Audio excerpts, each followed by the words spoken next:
Merci Lise. Effectivement, nous imaginons en ces périodes de vacances, peut-être nos vacances de demain ou d'après-demain, en Bourgogne et Franche-Comté avec ces projets de Center Parcs dans le Jura et en Saône-et-Loire. Nous avons évoqué pas mal l'économie à travers le financement de ce projet. L'économie maintenant avec peut-être l'emploi. Clément Delacroix, on ne vous a pas donné la parole tout à l'heure avant le journal. Sur ce thème économique et de l'emploi, est-ce qu'on peut attendre quelque chose finalement de Center Parcs, d'une implantation de Center Parcs? Après oui, alors pour répondre à la question de M. Eliève tout à l'heure qui se posait la question de pourquoi les agriculteurs étaient favorables à l'implantation d'une multinationale comme Pierre et Vacances sur leur territoire. Il y a l'aspect emploi, effectivement, vous venez de le dire. Center Parcs c'est annoncé comme 270 équivalents temps plein par parc, donc pour les x2, donc il y a 2 projets. Donc à ces équivalents temps plein qui seront créés purement sur le parc, s'ajoutent les emplois induits. Comme pour l'agriculture, une exploitation agricole, c'est 6 emplois induits par exploitation. Et bien là, pour le Center Parc, c'est pareil pour le coup. Parce que le Center Parc, ils auront besoin de services, de biens. Voilà, si on arrive à faire tourner, par exemple, pour approvisionner le Center Parc, une légumerie, par exemple, pour conditionner des légumes frais, on va permettre à des gens de travailler dans cette légumerie, on va permettre à des maraîchers de s'installer. Et c'est toute cette économie qui va graviter autour, qui va être intéressante.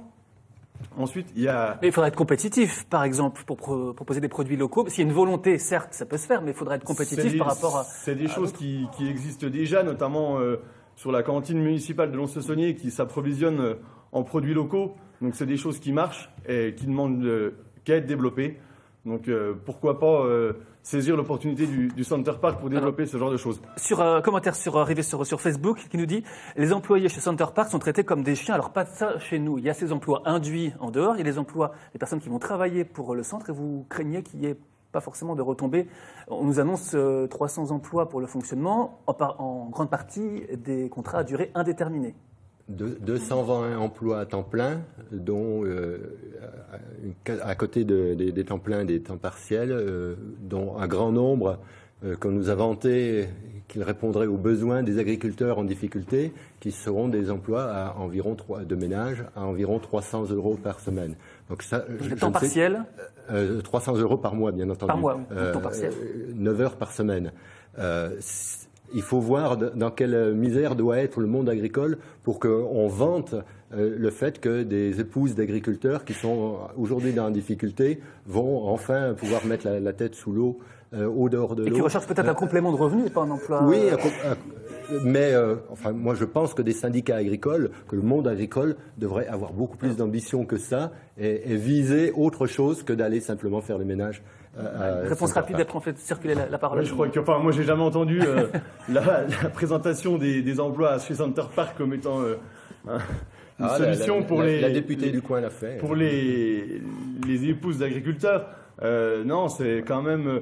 On est sur 2 zones, notamment sur je pense surtout à la zone Bourgogne, où on est dans une zone où mes collègues politiques le savent mieux que moi. Le taux de chômage est quand même autour des 12%. Je pense que même un emploi à temps partiel pour quelqu'un qui est au chômage, qui a été victime d'un licenciement économique d'une entreprise, ne serait-ce que financièrement, mais même socialement, c'est quand même quelque chose de bien et d'opportun. Et je pense que vu la situation dans laquelle se trouve le pays en termes d'emploi et de chômage, il faut savoir faire feu de tout bois et il y a un moment donné, il faut savoir aussi saisir les opportunités qui s'offrent à nous. Jean-Claude Lagrange, l'emploi, J'apprécie la façon dont ce jeune agriculteur le dit. On a tous entendu dans les débats des jeunes aussi qui disent on n'a pas d'emploi dans ce pays et dans ces secteurs ruraux. Je crois quand même que même si on n'attend pas l'Eldorado, je veux dire, parler de 300 emplois partiels, etc., est-ce qu'il y a des bons et des mauvais emplois en France? Est-ce qu'avoir des emplois à temps partiel pour faire de la cuisine, c'est un mauvais emploi? Et qu'est-ce qui est le bon emploi en face? Est-ce qu'aujourd'hui on peut se permettre dans ce territoire, dans d'autres territoires, de faire, voilà, comme ça, de gommer d'un trait un apport, y compris pendant le chantier. Je veux dire, les entreprises, on entend aujourd'hui bâtiments, travaux publics, 2 ans de travaux, du travail, des centaines d'emplois pendant le chantier. Et je trouve que le débat était enrichissant. C'est-à-dire qu'on va pouvoir contraindre l'entreprise. Pourquoi pas comprendre qu'on peut aussi contraindre cette entreprise sur ses appels d'offres, sur le suivi ensuite. Ce sont des millions tous les ans qui vont être mis en place pour l'entretien, etc. Je veux dire, rejeter tout ça comme ça sous une forme un peu idéologique, je trouve que ce serait dommage. Edith Bonnet, vous ne croyez pas à ces emplois induits par Center Parcs? Je pense qu'il y aura des emplois qui seront créés, bien entendu. Il y aura surtout des emplois qui seront créés effectivement pour les grosses entreprises qui vont construire. Ça, c'est certain que les grandes entreprises, pour le coup multinationales, qui vont construire ces établissements auront forcément tout à fait intérêt à venir déverser leurs tonnes de béton sur les forêts de Poligny ou du Rousset. Ça, c'est certain qu'elles vont y trouver leur compte. Cette opération est une opération de promotion immobilière. On nous fait avaler cette affaire en nous disant que ça va régler le problème du chômage, que ça va créer des emplois. Je voudrais dire que créer des emplois, alors moi je parle essentiellement pour l'agriculture et l'agriculture, on ne peut pas comparer l'approvisionnement d'une cantine scolaire avec l'approvisionnement de Center Parcs. Center Parcs, c'est une multinationale. Le groupe qui est chargé de la restauration à Center Parcs, c'est Elior. Elior, c'est la société qui approvisionne les autoroutes. Est-ce que vous pensez vraiment que Elior va venir démarcher les agriculteurs, même s'ils s'organisent, pour pouvoir... Elior, il va faire comme il fait pour le reste, il va aller voir M. Bigard, il va traiter avec lui. Alors si les agriculteurs pensent qu'il faut continuer à soutenir M. Bigard pour approvisionner, pour commercialiser la viande, c'est bien, mais chez Accueil Paysan, on ne fonctionne pas comme ça. Et je voudrais quand même que dans ce débat, on puisse arriver à parler d'alternatives, parce que là, on est sur un terrain politique, c'est-à-dire que, en fait, on est devant des choix politiques. Alors, laissons répondre Clément Delacroix et on aborde sur cette question de l'autre tourisme. Juste en une phrase pour répondre sur la partie de l'approvisionnement de Center Parcs. Effectivement, le groupe qui est en charge de l'approvisionnement à Center Parcs pour la restauration, c'est peut-être un grand groupe, mais est-ce que c'est pas à nous aussi, agriculteurs, élus politiques, de savoir s'organiser ensemble, se structurer pour justement apporter une réponse et dire à Center Parcs, oui, on est d'accord que vous fassiez un projet sur notre territoire, mais à telle condition, et à cette condition-là. Voilà pour cette partie-là, mais je voulais aussi revenir sur la partie des emplois, avec juste une remarque en une minute qui me tient à cœur, c'est qu'on parle de création d'emplois précaires, d'emplois de tout ce que vous voulez, de temps partiel, etc. C'est quand même des emplois qui seront attachés à un territoire rural et qui seront des emplois non délocalisables, parce que des emplois on crée dans une société qui demain peut migrer à l'autre bout de la planète, ou alors des gens qui travaillent sur Internet et qui peuvent habiter à tel ou tel coin de la France demain, du jour au lendemain, comme ils le souhaitent. Là, c'est quand même des emplois qui sont rattachés à un territoire, et de plus un territoire rural, qui vont maintenir des écoles, de la vie. Et nous, agriculteurs, qui sommes les plus attachés à notre territoire rural, parce qu'on va pas aller exercer notre métier en ville, on a besoin demain de voisins. On n'a pas besoin d'être tout seul sur notre territoire, on a besoin d'avoir des voisins, et qu'appartiennent ces voisins à des catégories socio-professionnelles différentes de la nôtre, pour justement qu'il y ait un brassage social au sein du territoire. Alors, rapidement, Fabien Jeunet, est-ce qu'on peut négocier avec Center Parcs? Est-ce qu'on peut leur dire, prenez des produits des agriculteurs? Est-ce que c'est dans le cahier des charges? Est-ce que vous allez pouvoir leur apporter vos doléances? Oui, le protocole d'accord qui a déjà été signé en 2014 entre la région Bourgogne, le département de la Saône-et-Loire et Pierre et Vacances prévoit un certain nombre d'engagements dans ce domaine. Et le débat public a permis de faire apparaître d'autres exigences. Et dans la décision de Pierre et Vacances rendue en février, il y a la reprise noir sur blanc de ces engagements, en particulier sur le travail avec les compagnies consulaires sur, par exemple, les marchés de travaux de cet investissement de 170 millions d'euros, qui va quand même amener du travail pour entre 250 et 500 personnes pendant 2 ans au moment de la construction. Donc, effectivement, il y a ces engagements et je crois que dans les phases qui vont suivre, il faut encore améliorer ces engagements de Pierre et Vacances. Ce sont des engagements. Pour que cela, monsieur, laissez-moi terminer, pour que, effectivement, il puisse y avoir des retombées sur notre territoire. Mais je crois que tu l'as très bien dit. Nous sommes attachés. Pourquoi on s'engage, les collectivités? C'est parce que nous sommes attachés à ce qu'il y ait de la vie sur nos territoires et que l'ouest de la Saône-et-Loire est effectivement en déprise démographique, en déprise économique. Et donc, il faut qu'on puisse réinvestir ces territoires. C'est près de 12% de personnes qui sont au chômage dans le bassin d'emploi. C'est effectivement 250 équivalents temps plein, 300 emplois. On ne peut pas passer à côté d'une telle proposition. Il nous reste peu de temps. On va terminer sur ce dossier-là. Cette verdure, ce tourisme vert que l'on vend, cette Bourgogne verte, on en fait quoi finalement? Il y a ce projet, il y a quoi d'autre? Qu'est-ce qu'on peut vendre pour faire venir des touristes On peut finalement? irriguer des territoires. Moi, je dis banco à Monsieur Delacroix. Je dis banco quand il dit qu'il faut que les agriculteurs s'organisent pour effectivement promouvoir leurs produits, pour les développer, pour les vendre, etc.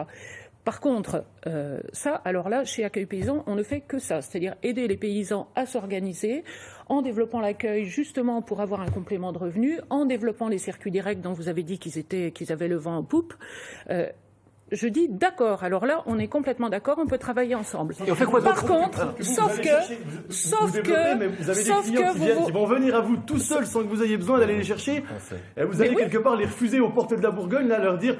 Ben non, on veut vendre en direct, mais on ne veut pas vous. Non, il y a d'autres projets, par exemple, la tour du Haut-Folin dans le Morvan. Il y a des choses pour attirer du monde, des choses un peu plus spectaculaires. Si on prend par exemple l'exemple d'un autre investissement, qui est aussi un investissement, qui n'est pas du fonctionnement, je ne sais trop quoi, la voie verte. Le département de Seine-et-Loire est connu pour sa voie verte. C'est un investissement absolument vertueux. C'est-à-dire que moi, je peux en témoigner puisque j'habite à côté de la voie verte et que j'en vois les retombées absolument tous les jours. Chalon, Mâcon, à vélo, 75 km, et la Seine-et-Loire avait été précurseur à l'époque. Il y a un réseau de voies vertes dans toute la Bourgogne. C'est un investissement qui a coûté très cher. Certes, qui continue de coûter cher, mais il faut savoir que l'investissement, il est remboursé, l'investissement de base a été remboursé en une année de fonctionnement.